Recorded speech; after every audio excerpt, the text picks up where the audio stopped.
maxay dadka caqliga badan u doorbidaan kelinimada? ma ogtahay in dadka saa'idka u caqliga badan ay jecel yihiin in waqtigooda inta ugu badan ay ku qaataan kelinimada? kelinimada waa halka aad ka dhisi lahayd noloshiya kuu mahadcelin lahayd mustaqbalka. haddii aad rabto inaad howl xaqiijiso ama hiigsi aad leedahay, rabtana ka dhawaynta riyada, isla markaana aad cidna la wadaagin, dhexdana u xirato gaarideeda, waxaa hubaal ah inaad gaarayso. laakiin dhanka kale, isla riyadii iyo hiigsigii waad leedahay, dadaalkii waad la imaanaysaa, laakiin tookadan hiigsigaada iyo goolkaaga ayaad la wadaagtay dadka. waxaa jiro in xaqiijinta yoolkaas ayna hubaal ahayn ama ay ka fursad yar tahay gaarideeda marka lala barbar dhigo midda aad cidna la wadaagin. waxaa laga yaabaa inaad isweydiinayso sababta. xaqiiq waayahay, haddaan idinla wadaagayaa. laakiin ha iloobin inaad daawato ilaa dhammaadka muuqaalkan. waxaan qaybta ugu dambaysa idinkugu soo gudbinayaa dulucda muuqaalkan dhan iyo mawduuca aan ka hadlayno. ma laga yaabaa in muhiimadaas weyn ay ku dhaafto? dabcan maya. haddii aan soo qaadanno sababta ay u badan tahay macquul ahaanshaha in marka aad hiigsigaada cidna la wadaagin inaad xaqiijiso, horta marka hore maskax nadiif ah ayaad ku wajahaysaa hawsha aad rabto inaad xaqiijiso. wax shaki ah iyo ka labalabayn ah oo kugu jira ma lahan.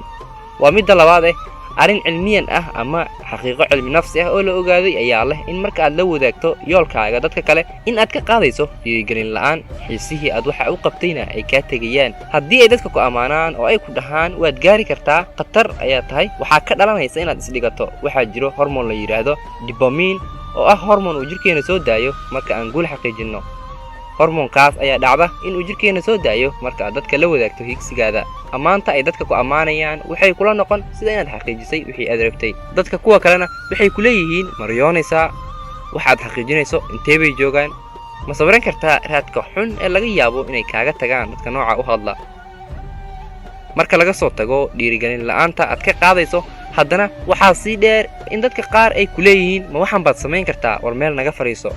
taa oo xitaa awoodahaaga dhulka la gelayso ayna halis tahayba inaad isku qaadato qof nacasa oo waxay kugu sheegayaan aad run u malayso. shaki iyo isku kalsoonaan la'aan ayaad ka qaadaysaa, adiga ayaa iska shakinaayo. caajis iyo waxmataraynimona meeshaas ayuu kaaga bilaabmayaa. daraasado la sameeyey ayaa lagu ogaaday in dadka caqliga badan ay yihiin kuwa jecel keli ahaanshaha iyo in waqtigooda inta ugu badan ay keli ku qaataan.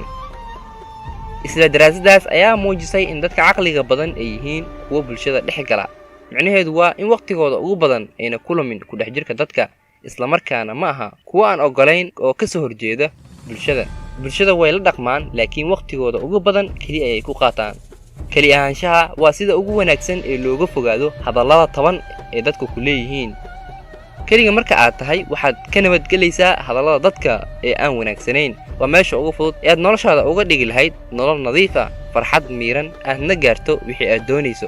nabadgelyo ayaad helaysaa. marka aad keliga tahay waxaad isdaynaysaan noloshii buuqa badnayd ee ha socotada ahayd. nolol deggan ayaad gelaysaa. enerjigii iyo tamartaadii bilaa micnaha kaaga lumi jirtay waxaad bilaabaysaa inaad wax wanaagsan uga shaqayso. wax soo saarkaaga ayaa siyaadayo, taasoo ay ka dhalanayso gaaridda natiijooyin waaweyn oo hadhow ay kaaga mahadcelin doonto noloshaada mustaqbalka. nafsadaada ayaad kulmaysaan. marka aad dadka uun isaga dhex jirto, wakhtigaada ugu badanna aad uun ku dhumiso saaxiibadaada iyo bulshada ku dhex jirkooda, waxaa bilaabmaysa in habdhaqankaagii uu bedelmo.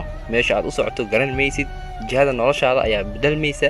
kaba sii daran marka aad la socoto dad aan ahayn kuwa dhanka horumarka u socda. laakiin marka aad keliga tahay waxa ay naftaada jeceshahay ayaad ogaanaysaa, meesha aad u socoto ayaad ogaanaysaa, iyo halkii aad u jihayn lahayd noloshaada ayaad helaysaa. laakiin haddii meesha ay dadka aadaanba aad iska aado, aadba waqti siin nafsadaada, xitaa waxa kuu saxan iyo waxa aan kugu habboonayn ma kala garanaysid. karti baad lahaanaysaa. qof karmeed si aad u noqoto oo nin rag ah iyo haweenay karti leh aad u noqoto, kelinimada waxay ku siinaysaa waqti aad isugu tashato oo ka dhalanaysa inaad hadhow noqoto qof meel iska soo saara, aad adiga qabsato howlahaaga, dhibaatooyinkaada xalisato, qof wax ku ool aad noqoto. dadka inta aad wax uga baahan tahay ayaa yaraanaysa. waxaad bilaabaysaa inaad cidna ku tiirsanaanin ee aad adiga wax walba qabsato. dadka iska raaca dadka kale meeshii la aadaba daba socda weligood ma ogaanayaan qofka saxda ay yihiin. dulucda muuqaalka: laba arrin ayaa ka dhasha marka aad cid la wadaagto waxa aad rabto ama waxa aad higsanayso. 1. kuwa kugu ammaana go'aankaaga. arrintan dhibka kaaga imaanaya ayaa ah inaad isku qaadanayso sida inaad xaqiijiso yoolkaaga uuna hoos u dhaco dadaalkaagii aad ku doonaysay xaqiijinta yoolkaas. kuwa ku dhaha ma gaari kartid waa midda ugu daran oo kugu sababi karta shaki iyo isku kalsoonaan la'aan. waxaad bilaabaysaa inaad awoodahaaga ka shakiso haddii aad rumaysato. sidaa awgeed marnaba xal ma ahan la wadaagidda yoolkaaga dadka kale.